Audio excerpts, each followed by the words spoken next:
இன்றைக்கு நிகழ்ச்சிக்கு செல்வதற்கு முன்பதாக ஒரு இன்ட்ரெஸ்டிங்கான விவகாரத்தை ஆரம்பத்திலேயே நம்ம தெரிந்து கொள்ள வேண்டியிருக்கிறது. அது என்ன விவகாரம் என்று சொன்னால், நமக்கு தெரியும் அமெரிக்க அதிபர் டொனால்ட் ட்ரம்பினுடைய செயல்பாடுகள் எல்லாமே ஒன்றும் ரொம்ப சீரியஸ்ன்னு உச்சகட்ட காமெடியாக இருக்கும், இல்லைனா உச்சகட்ட காமெடி என்று சொல்லி ரொம்ப சீரியஸாக இருக்கும். இந்த ரெண்டு ரகமாகத்தான் அவருடைய செயல்பாடுகள் எல்லாமே இருந்து வருகிறது.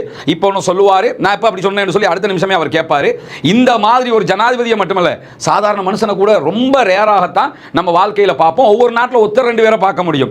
அப்போ தமிழ்நாட்டில் எச் ராஜாவை பார்க்க முடியும், நம்ம நாட்டில் விமல் வீரவன்ச மாதிரி ஒருத்தர் ரெண்டு பேரை பார்க்க முடியும். இந்த மாதிரி தான் பார்க்க முடியுமே தவிர ஒட்டுமொத்தமாக இப்படி யாரையுமே நம்ம பார்க்க முடியாது. அந்த மாதிரி ஒரு கேரக்டர் தான் அமெரிக்க அதிபர் டொனால்ட் ட்ரம்ப். இப்படியான ஒரு கேரக்டரை யாராவது கடுப்பேத்தினா எப்படி இருக்கும்? கடுப்பும் உச்சகட்ட கடுப்பா மாறுமா இல்லையா? அது மாதிரி அவர் யூனியன்ல பேசிக்கிட்டு இருக்கும்போது அமெரிக்காவினுடைய காங்கிரஸை சேர்ந்த, அமெரிக்காவினுடைய எதிர்க்கட்சியை சேர்ந்த இரண்டு பெண்மணிகள் அவங்க என்ன பண்ணாங்கன்னா, அவங்க அங்கே எம்பியா இருக்கிறாங்க, அவங்களும் அந்த சபையிலே பங்கு கொண்டிருந்தார்கள். அமெரிக்க அதிபர் வழமைக்கு மாற்றமாக ஒரு நிமிடம், ஒரு மணி நேரமும் 50 நிமிடங்களும் உரையாற்றி கொண்டிருக்கும் போது அந்த ரெண்டு பேருமே அமெரிக்க அதிபர் டொனால்ட் ட்ரம்பை ரொம்ப கடுப்பேத்திட்டாங்கிறது அவருக்கு இருக்கக்கூடிய மிகப்பெரிய பிரச்சனை. இவங்க வந்து ரஷீதா தையிப், இவங்க பாலஸ்டைன்ல, இவருடைய பரம்பரை பாலஸ்டைனுக்குரிய பாலஸ்தீனிய அமெரிக்கர் இவருக்கு. அதே மாதிரி இவர் சோமாலிய அமெரிக்கர் என்று அறியப்படுவார். இவருடைய பரம்பரை அப்படியே சோமாலியாவை சேர்ந்தவங்க.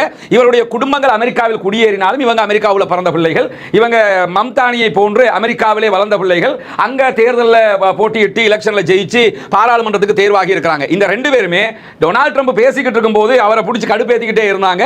அவருக்கு அது தாங்க முடியாத ஒரு சூழலை உண்டாக்கி இருந்த நேரத்தில் தான் ரஷீதா தையிபையும் அதே போன்று இல்ஹான் உமருக்கு எதிராகவும் கடுமையான வார்த்தை பிரயோகங்களை அந்த இடத்திலேயே அமெரிக்க அதிபர் டொனால்ட் ட்ரம்ப் பிரயோகித்துக் கொண்டிருந்தார். குறிப்பாக இந்த ரெண்டு காங்கிரஸை சேர்ந்த பெண்மணிகள் என்ன பண்ணாங்கன்னா, நீங்க அமெரிக்கர்களை கொலை செய்கிறீர்கள் என்கிற ஒரு பாரிய குற்றச்சாட்டை வெளிப்படையாகவே, அதான் உண்மையும் கூட, வெளிப்படையாகவே முன் வச்சாங்க. அதை தாண்டி இல்ஹான் உமர் பேசுகிற நேரத்தில் நீங்கள் பொய்யர் என்பதையே முகத்திலே சொன்னார். உலகத்திலேயே அமெரிக்கா தான் வல்லரசு, உச்சகட்ட வல்லரசு. அமெரிக்காவை தாண்டி ஆட்சி அதிகார பீடம் எங்குமே கிடையாது இப்போ நம்ம வாழுகிற காலத்தில். அந்த வல்லரசு நாட்டினுடைய அதிபராக இருக்கிற டொனால்ட் ட்ரம்ப், இவரை கண்டு பல நாடுகள் அஞ்சு கொண்டிருக்கிறது. அப்படியான சூழல்ல அந்த அமெரிக்க அதிபர் டொனால்ட் ட்ரம்போட முகத்திலேயே நீங்க ஒரு பொய்யன் என்று சொல்லி ஒருத்தருக்கு சொல்ல முடியும்னா அது சாதாரண விஷயமா? அதை இந்த இல்ஹான் உமர் அவங்க சொல்றாங்க. அதே மாதிரி தான் ரஷீதா தையிப் அவங்களும் அப்படி பேசினதுக்காக அமெரிக்க அதிபர் டொனால்ட் ட்ரம்ப் அவருடைய ட்ரூத் சோஷியல் பக்கத்தில் பதில் சொல்லும்போது ரெண்டு காங்கிரஸ் பெண்மணிகளும் பைத்தியக்கார போல இரத்த கலரியாக காட்சியளித்தார்கள். அவங்க கண்ணெல்லாம் அப்படி ரத்தம் மாதிரி எனக்கு தெரிஞ்சிச்சு அப்படின்னு சொல்லக்கூடிய எவ்வளவு சீரியஸா சொல்றாரு. ஆனா எவ்வளவு காமெடியா இருக்குன்னு பாருங்க. அதே மாதிரி அவங்க சொல்லும்போது அவங்க ரெண்டு பேரும் மனநல பாதிக்கப்பட்டவங்க, வெளிப்படையாக ஓப்பனாக சொல்றதா இருந்தா அவங்களை கொண்டு ஒரு பைத்தியக்கார ஹாஸ்பிட்டல்ல போடணும். இப்ப யாரை கொண்டு போய் பைத்தியக்கார ஹாஸ்பிட்டல்ல சேர்க்கணும்ங்கிறது உலகத்துக்கே தெரியும். அப்ப இந்த டாக்டரை பார்த்து பைத்தியம் என்ன செய்யணும், நீ ஒரு பைத்தியம் அப்படின்னு சொல்லும்.